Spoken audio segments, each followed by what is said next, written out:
तो अभी कुछ स्टूडेंट्स ने ये कहा था कि उनके कुछ एग्ज़ाम्स आ रहे हैं तो उसमें एरर्स भी इंक्लूड किया गया है। अब ये एरर्स तो हमें पढ़ना था हमारे ही कोर्स वर्क में जो जनरली चला आ रहा था, लेकिन क्योंकि अब एग्ज़ाम्स नज़दीक आ रहे हैं तो हम वहाँ से तो हम वर्क पावर एंड एनर्जी पढ़ रहे हैं, और यहाँ से अगर हमने ये हमारे कोर्स में इंक्लूड कर दिया ना आउट ऑफ नोवेयर, तो सब कुछ जम्बल्ड हो जाएगा। तो हम ये अलग से कुछ ये 1 या 2 वीडियोस बनाएंगे जिसमें हम एरर्स को कंप्लीट करेंगे, और ये हम एक डिफरेंट चैनल पे अपलोड करेंगे, ठीक है ना, जो कि आपको दिख भी रहा होगा। ये हमारे जो जनरल चैनल है उस पर अपलोडेड नहीं होगा। और दूसरी बात, ये जो हमारा चैनल चल रहा है जिसमें हम वर्क पावर एंड एनर्जी पढ़ रहे हैं एक्चुअली, उसमें हमें एक चीज़ पढ़नी है इन एरर्स में से, एक इंस्ट्रूमेंट्स हमें पढ़ने हैं। उसमें वर्नियर कैलिपर आएगा, उसमें स्क्रू गेज आएगा, जो कि हम हमारे जनरल कोर्स वर्क में पढ़ लेंगे बाद में, ठीक। अभी के लिए ये एरर्स आप देख लो, कि यहीं पे पढ़ लो इसी चैनल पे, और अपनी नोटबुक्स में नोट भी कर लो, साथ साथ एग्ज़ाम भी दे डालो, ठीक है। ओके, नाउ एरर्स सीधी सी बात है, लिटरेचर है और कुछ खास नहीं है। एरर को अगर डिफाइन किया जाए, it is the difference between measured value and true value, ठीक है ना। This is how you define an error, right? Okay, so the difference in the true value of a quantity is called the error of measurement, ठीक। So true value minus measured value, error ऐसे लिखा जाता है, true value minus measured value। अब सीधी सी बात है, क्योंकि error true value minus measured value है, it would be positive, negative, zero भी हो सकता है, बट जीरो एरर यूजुअली हम एनकाउंटर नहीं करते। अगर एरर जीरो होता तो ये चैप्टर पढ़ने की ज़रूरत नहीं थी। सो जब आप मेजर्ड वैल्यू को जब एक्चुअल वैल्यू से बहुत ज़्यादा मेजर कर लिया तो एरर तो नेगेटिव आएगा, because then measured value will be greater than true value. और you can do what, you can do one more error, that you can measure a value which is less than the true value. आप कोई measurement ले लो कि जो असल value से छोटी होगी, वैसा हुआ तो एरर पॉजिटिव है। अगर आपकी मेजर्ड वैल्यू असल वैल्यू से बड़ी हुई तो एरर नेगेटिव है। सो ये एक छोटी सी बात है, error could be positive as well as negative, ठीक। अब इस एरर के टाइप है, ये एरर आता कहाँ से, ठीक है ना। Depending on how an error gets into a quantity, there are 3 types, ठीक। एक एरर आता है इसमें रैंडम एरर, दूसरा एरर इसमें आता है सिस्टमैटिक एरर, और तीसरा एरर आता है लीस्ट काउंट, ठीक है ना। ये 3 चीज़ें हैं, random error, systematic error and least count. जो ये लीस्ट काउंट है ना, लीस्ट काउंट, इसको हम डिटेल में पढ़ेंगे जब हम इंस्ट्रूमेंट्स पढ़ेंगे। आपको मैंने कहा आपको वर्नियर कैलिपर पढ़ना है और स्क्रू गेज पढ़ना है, बहुत ही इंपॉर्टेंट टॉपिक है। ये हम तब पढ़ लेंगे। अभी के लिए आपके काम का जो है ना, वो इसकी फ़िलहाल के लिए बस हम डेफिनेशन वगैरह देख लेंगे लीस्ट काउंट की। इसको डिटेल में हम तभी पढ़ेंगे अपने जनरल कोर्स वर्क से, जो हमारा यूजुअल चला आ रहा है। फिलहाल के लिए हम अभी के लिए देखते हैं ये तीनों चीज़ें क्या होती है। रैंडम एरर कौन सा एरर होता है? सपोज़ आपके पास लैब पे कोई इंस्ट्रूमेंट है, आपने चलो स्केल ही है आपके पास 15 सेंटीमीटर वाली, जो आपको 10 रुपये की स्केल मिलती है। आपको किसी लाइन की लेंथ मेजर करनी है, ठीक है ना। सपोज लाइन की एक्चुअल लेंथ है कितनी, 6 सेंटीमीटर, ठीक। आपने जब स्केल रखा ना नोटबुक पे, तो आपका दिमाग कहीं फिर गया, पता नहीं कुछ पी रखा था या कुछ किया था, तो दिमाग कहीं और चला गया, आपने देख लिया 5.5 सेंटीमीटर, ठीक है। So what you saw was 5.5 centimetre. या आपने स्केल रखा हुआ है, थोड़ा सा पुश लग गया स्केल को, you measure 5.8 centimetre. So these random errors, these are those errors that creep in out of absent-mindedness or out of displacement of the instrument or anything of that sort, ठीक है, जिसका reason आपको exactly पता नहीं होगा। Suppose देखो, आपने 5.5 major किया ना, ठीक। सो आपको कहा गया, ठीक है, टीचर आपसे पूछ रहा है क्या रिपोर्ट है, क्या लेंथ है, आपने कहा 5.5 सेंटीमीटर, तो टीचर आपको बोलेगा गड़बड़ हो गई, आपने गलत किया, it's not 5.5, it is actually 6 centimetre. तो आपको ये अंदाज़ा भी नहीं होगा ये 5.5 आपने मेजर ही क्यों किया। सो ये रैंडम एरर्स की जो वजह होती है ना, the reason that there is, ये हमें पता नहीं पड़ता, ठीक है। That's why they are called as random errors.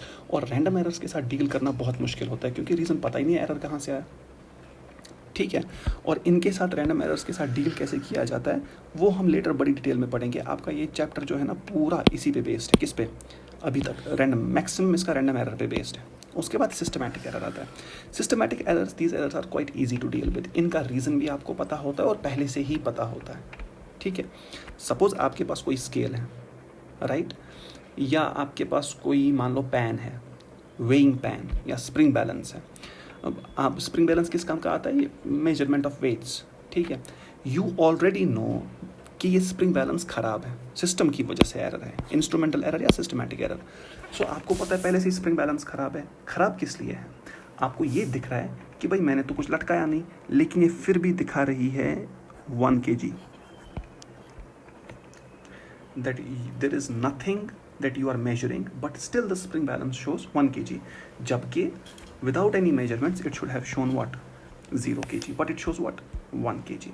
Now if it shows 1 kg, you already know कि अब अगर आप इसके साथ कुछ लटकाओगे मेजरमेंट सही नहीं होगा, लेकिन आपके लिए बहुत आसान है एक्चुअल मेजरमेंट निकालना। सपोज आपने इसके साथ कुछ लटका लिया और इसने मेजरमेंट दिखाई कितनी?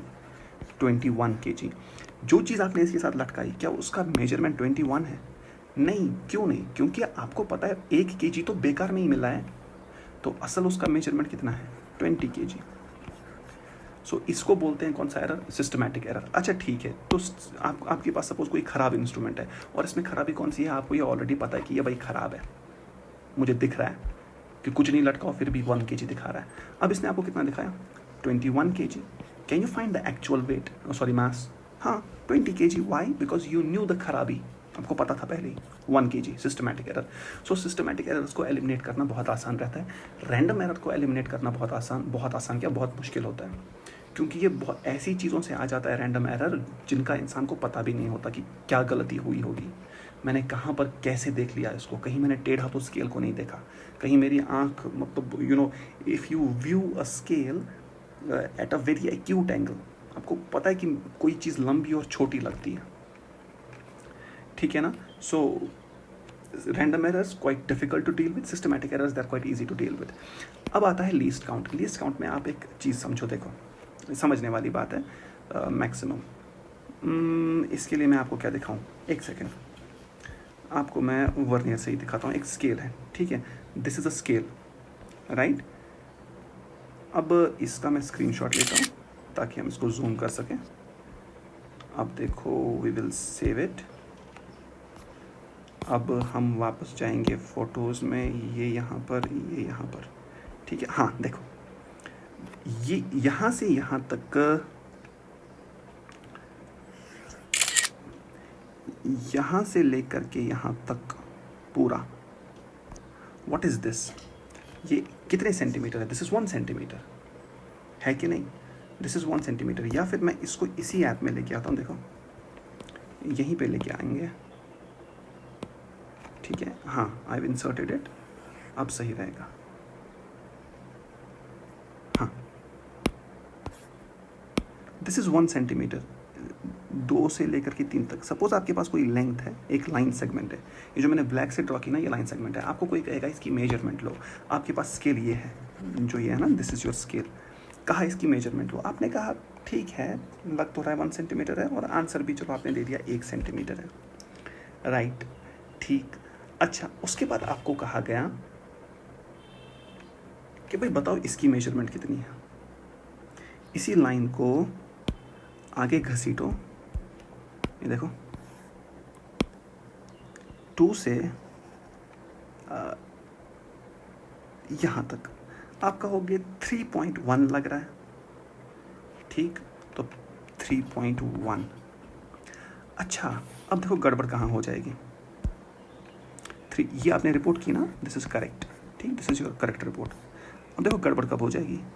जब ये लाइन सेगमेंट होगा, कहेंगे बताओ इसकी लेंथ क्या है। अब आप फंस गए। क्यों फंस गए? क्योंकि इसकी लेंथ बताना इम्पॉसिबल है। आप कहोगे सर 1 सेंटीमीटर, सॉरी 3.1 सेंटीमीटर नहीं, 1.1 सेंटीमीटर। अरे यार, इससे पहले का था 1.1 सेंटीमीटर, कौन सा, सॉरी, अरे यार, ये यहाँ तक, नो, ये अब परेशान कर रहा है। देखो दिस वॉज व्हाट, 1.1 सेंटीमीटर था ना, यहाँ से यहाँ तक 1.1 centimetre. You could quote the length. देखो प्रॉब्लम्स कब स्टार्ट होंगी? जब आप यहाँ से जाओगे ना यहाँ तक, बीच में आ गए ना, अटक गए। सो इसकी मेजरमेंट नहीं पता। आप इसमें कहोगे सर 1 सेंटीमीटर तो कंफर्म है यहाँ से यहाँ तक, ये जो छोटा सा पोर्शन है ना, ये मुझे नहीं पता। क्यों नहीं पता? देखो, क्योंकि आपका सबसे छोटा डिवीजन जो है ना,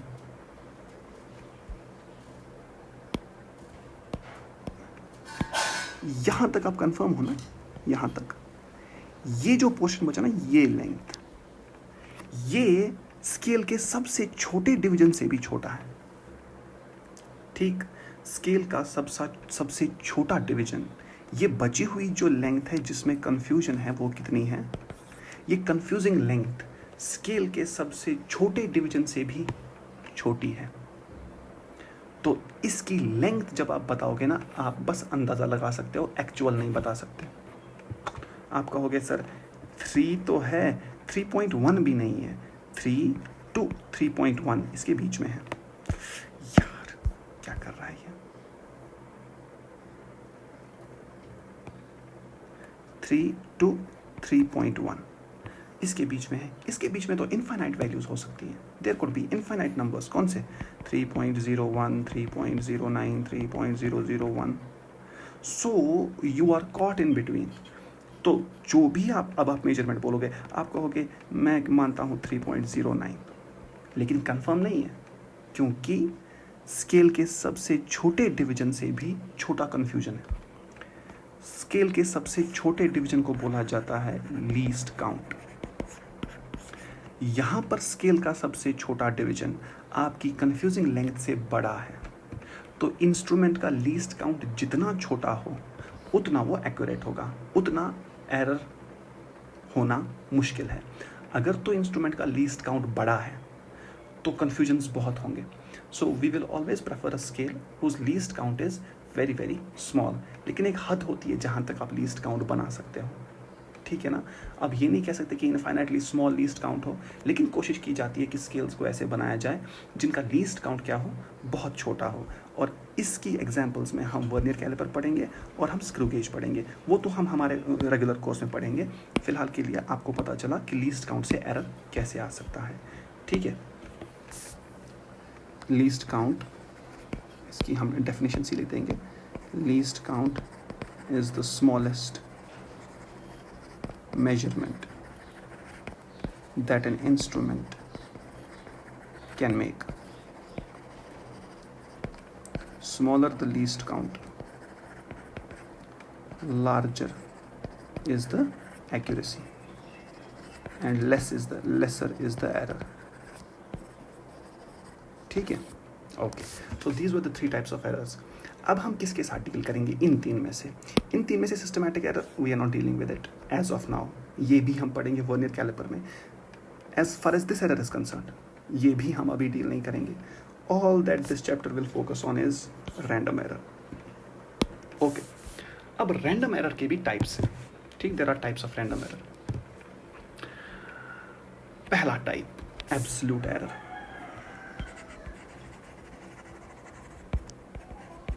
अब आप कहोगे सर इस चैप्टर में खाली रैंडम ही क्यों पढ़ना है? देखो बच्चों, आपको मैंने कहा system is quite easy to deal with.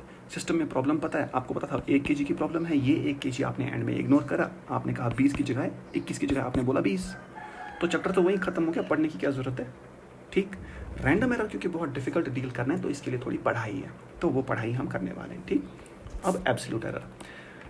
अच्छा, पहली बात तो ये डेफिनेशन की बकवास तो करनी है। So absolute error in the measurement of a physical quantity, it is the magnitude of difference between the true value and the measured value, ठीक। Absolute error it is the magnitude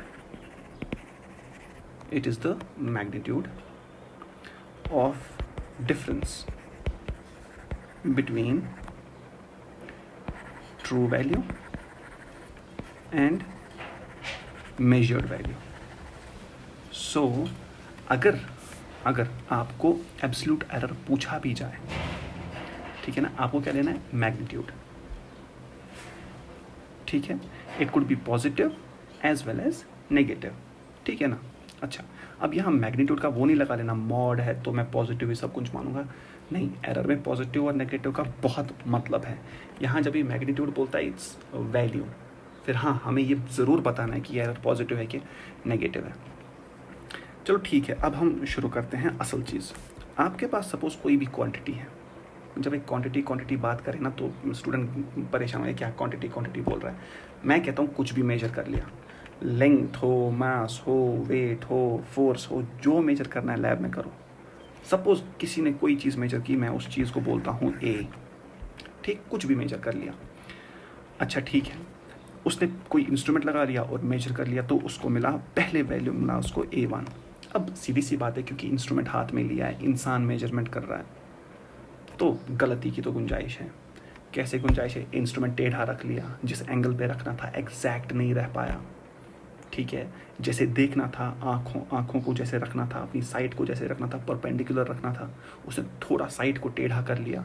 so random errors are always there.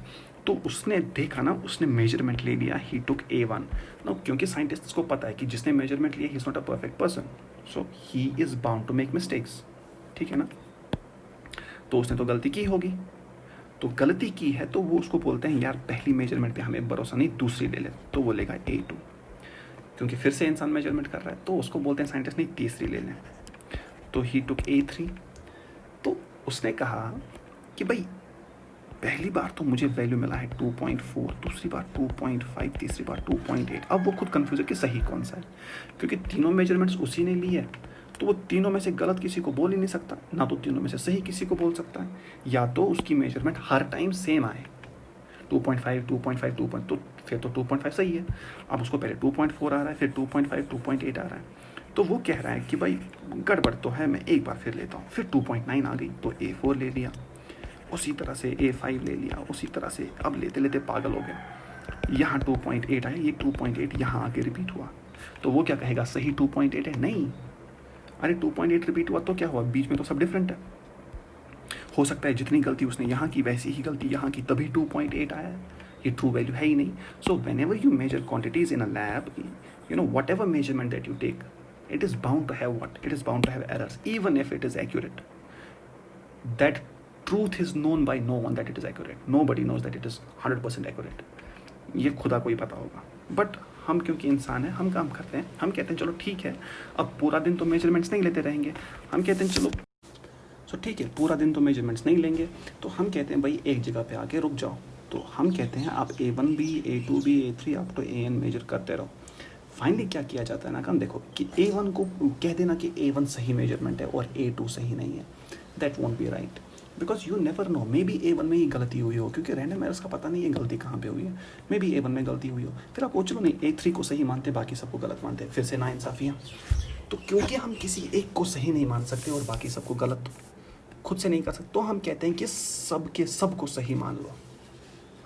वो कैसे हो सकता है, तो सबको ऐसे involve किया जाता है मीन लेके, तो हम कहते हैं AM is equal to A1 plus A2 सब को so on AN whole divided by N। जो आंसर निकलेगा उसको हम कहते हैं AM, और AM ही हमारा फिर कहलाता है ट्रू वैल्यू। जो ट्रू वैल्यू हमने डेफिनेशन में पढ़ा था एरर की, एरर को कहते हैं true value minus measured value. लेकिन सर ये ट्रू वैल्यू कौन सी चीज़ है? मेजर तो हमें पता है, पहले में हमने मेजर किया है A1, दूसरे में A2, फिर A3। ट्रू वैल्यू कौन है? तो ट्रू वैल्यू मीन वैल्यू है। सो फिजिक्स में मीन को बोला जाता है true value. Okay, alright. So what to do now, आगे क्या करना है इस ट्रू वैल्यू का? हम पढ़ रहे हैं एब्सोल्यूट एरर। क्या होता है absolute error? It is the magnitude of difference between true value and mean value. क्योंकि ट्रू वैल्यू पहले से हमें पता नहीं था, इसीलिए एब्सोल्यूट एरर पढ़ने के लिए ट्रू वैल्यू निकालना पहले ज़रूरी था।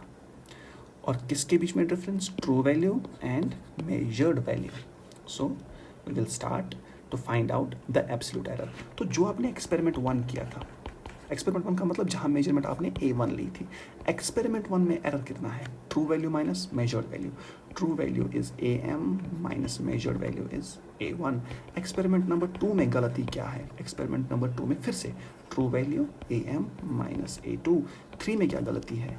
AM minus A3, so on. Last में क्या गलती है? AM minus AN। और गलती को डेल्टा से रिप्रेजेंट किया जाता है, so it is delta A1, this is delta A2, delta is error A1, delta error in measurement of A1, delta A2, error in measurement of A2, delta A3, error in measurement of A3 and delta AN, error in measurement of AN. Okay दूसरी बात ये भी है कि हमें पता है delta A1 can be positive और negative, it can be zero. When can it be positive? When A1 is less than AM it will be positive, when A1 is greater than AM it will be negative, and if they are equal then it will be zero. Fine. Okay, so this is how you find out the absolute error. Absolute error, delta A1, it is the absolute error in measurement of A1. Delta A2, it is the absolute error in measurement of A2. Delta A3, it is the absolute error in measurement of A3. लेकिन major किस चीज़ को कर रहे हो आप? अगर दिमाग लगाओ ना, आप मेजर एक ही चीज़ को कर रहे हो. आप ये समझो आपको कोई चीज़ दी थी जिसका वेट मेजर करना था. किसी ने पहले एक्सपेरिमेंट में A1 मिला, दूसरे में A2 वेट मिला, फिर A3. लेकिन ये सारे जो वेट मिले हैं ये कितनी चीज़ों के वेट है? अरे एक ही चीज़ के वेट है, आप एक्सपेरिमेंट बार बार कर रहे हो. ठीक है. सो पहले में गलती कितनी मिली? Delta A1. दूसरे में गलती डेल्टा A2. तीसरे में गलती डेल्टा A3. सो ऑन कितनी गलतियां मिली? डेल्टा AN तक. इन सब में से किस गलती को तुम एक्चुअल गलती मानोगे? क्यों? क्योंकि आपको वेट मिले थे A1, A2, A3 up to AN. इन सब में से तुमने किसको सही माना? किसी को नहीं. हमने मीन ले लिया, उसी को सही वेट माना. उसी तरह से तुम्हें यहाँ पे बहुत सारे एरर मिले हैं. असल एरर कौन है? फिर से इनका मीन. हाँ, जैसे यहाँ पर असल मेजरमेंट इन सब का मीन, उसी तरह से यहाँ पर असल एरर इन सब का मीन, एरर्स का भी मीन. और उसी को बोलते हैं नेक्स्ट हमारा जो दूसरा आएगा mean absolute error. Mean absolute error. पहला कौन सा है भाई? पहला है एब्सोल्यूट एरर. दूसरा कौन सा है? Mean absolute error. Mean absolute error, it is defined as the mean of all absolute errors. और रिप्रेजेंट कैसे किया जाएगा? Delta A bar. तो वो देखना कैसे करते हैं, इंपॉर्टेंट है. Mod delta A1 plus mod delta A2 plus so on mod delta AN whole divided by what? N. मतलब डेल्टा A1 मैंने आपको कहा पॉजिटिव भी मिल सकता है, नेगेटिव भी मिल सकता है, जीरो भी मिलता है. लेकिन जब मीन एब्सोल्यूट एरर निकालते हैं तो हमें नेगेटिव नहीं लेने, मॉड ले रहे हैं, तो सब के सब पॉजिटिव आएंगे. ठीक. और उसको रिप्रेजेंट करते हैं किससे? डेल्टा ए बार से. राइट. ओके. अब आप कहोगे सर ये डेल्टा ए बार निकालने का रीज़न ही क्या है? सर हमें ये तो समझ में आया कि AM निकालने का मकसद तो ये है कि हम ट्रू वैल्यू निकालते हैं, और ये जो हम AM minus A1, AM minus A2, AM minus A3, ये हम एब्सोल्यूट एरर निकालते हैं हमारे एक्सपेरिमेंट्स में से. सर ये मीन एब्सोल्यूट एरर क्यों? देखो क्यों. आपने जो ट्रू वैल्यू है क्वांटिटी की वो तो मीन वैल्यू है. फाइनली जब आप अपना रिजल्ट प्रेजेंट करोगे ना, क्योंकि आपके पास नोटबुक होगी लैब में, उसमें अपने रिजल्ट्स लिखोगे. आपके पास कितनी बॉडीज़ है? Since you have only one body, आप टीचर को थोड़ी ना यहाँ से जाओगे सर जो मेरे पास बॉडी है या तो उसका वेट A1 है, या तो उसका वेट A2 है, या तो उसका वेट A3 है, और सर जो A1 वेट है उसमें एरर डेल्टा A1 है, जो A2. वो कहेगा तुम पागल हो. वो तुम्हें कहेगा मुझे कॉम्पैक्ट फॉर्म में एक आंसर बोलो. तो तुम उसको कहोगे सर क्योंकि ये एक ही बॉडी थी, मैं इसका जो ट्रू वैल्यू था वो AM था, मीन था. और सर मेरी जो मेजरमेंट्स हैं उनमें गलतियाँ थी डेल्टा A1, डेल्टा A. अब मैं क्योंकि आपको सारी गलतियाँ नहीं बता सकता, इन सब में से मैं चूज़ करूँगा कि गलती कौन सी लूँ, किसको मैं एक्चुअल मिस्टेक मानूँ, किसको मैं एक्चुअल एरर मानूँ. सर वो तो मेरा होता है कौन? Mean absolute error.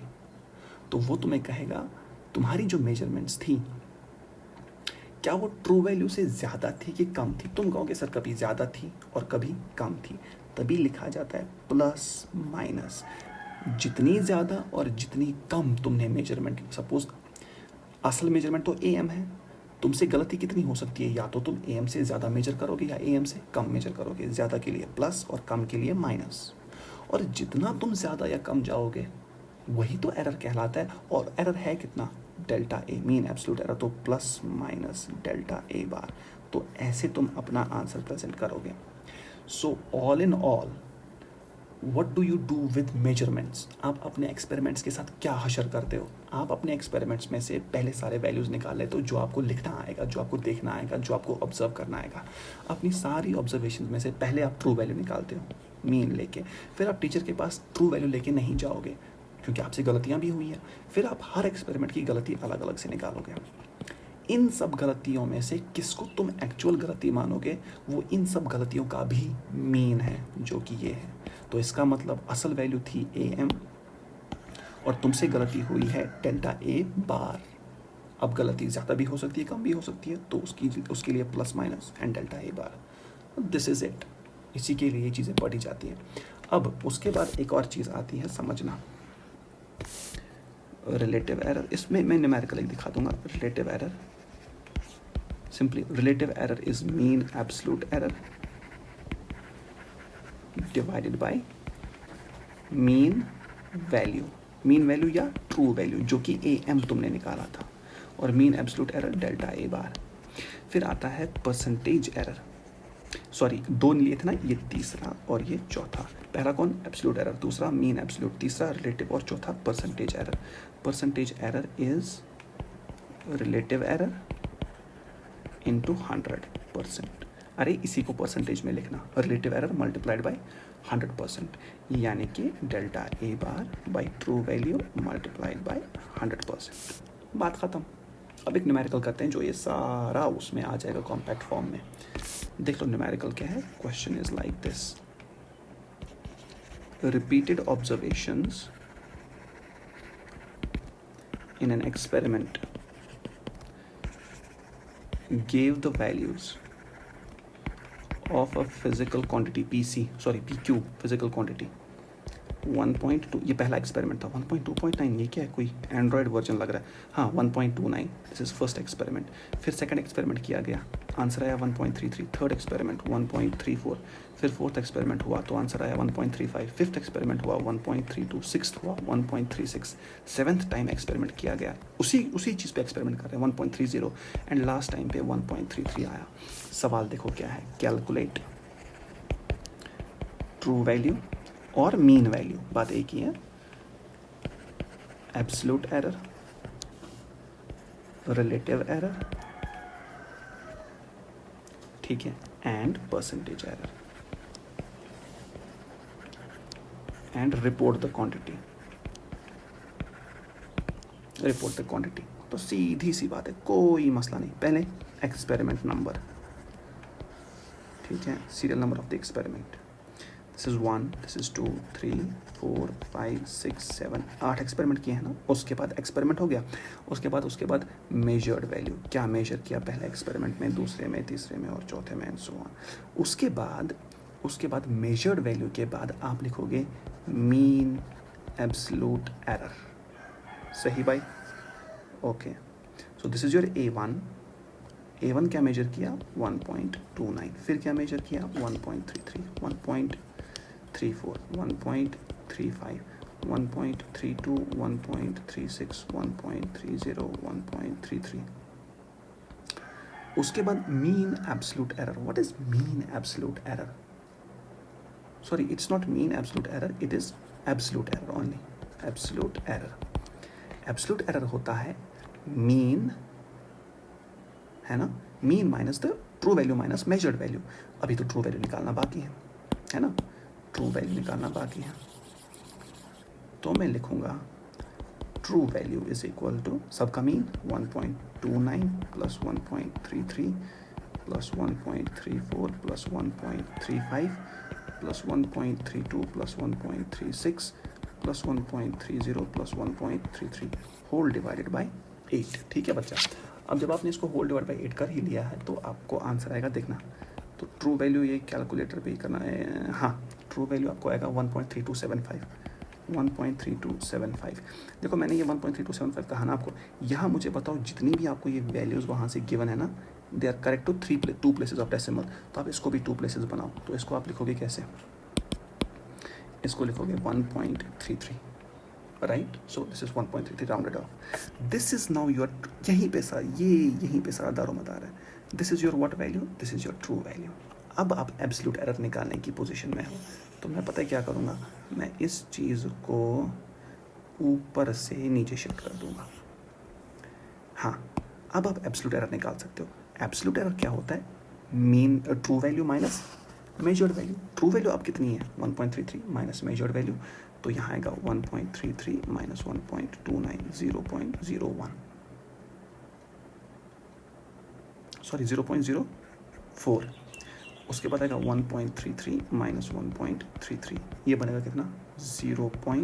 देखो ये 0.00 लिखना बहुत ज़रूरी है, ये हम सिग्निफिकेंट फिगर्स में देखेंगे, लेकिन आप इतना अभी के लिए याद रखो, अगर डेसिमल प्लेसेस यहाँ 2 है तो यहाँ भी 2 है। पूरे एक्सपेरिमेंट में आप सेम डेसिमल प्लेसेस लेके चलोगे। ये कहाँ से पता चला 2 लेनी है, ये हमें क्वेश्चन के डाटा से पता चला। ठीक, सो वो फिर करो 1.33 माइनस 1.34, अब मैं डायरेक्टली लिख रहा हूँ, ठीक है, माइनस 0.01, 1.33 माइनस 1.35 माइनस 0.02, उसके बाद आएगा 0.01, उसके बाद आएगा माइनस 0.03, उसके बाद आएगा प्लस 0.03, उसके बाद आएगा plus 0.00।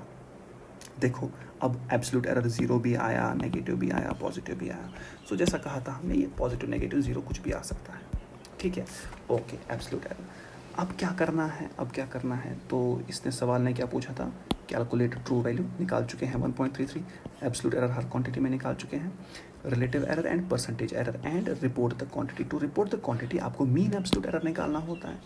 Now mean absolute error कितना होता है, mean absolute error, absolute errors का भी मीन, लेकिन कौन से वैल्यूज़ लेने, नेगेटिव नहीं, खाली पॉजिटिव वैल्यूज़। तो जो यहाँ से निकला मीन एब्सोल्यूट एरर 0.09 प्लस 0. ये सब ये जो लाइन है पूरी प्लस 0. में सब पॉजिटिव लेना है, plus 0.02 plus 0.01 plus 0.03 plus 0.03 plus 0.00 whole divided by 8, right.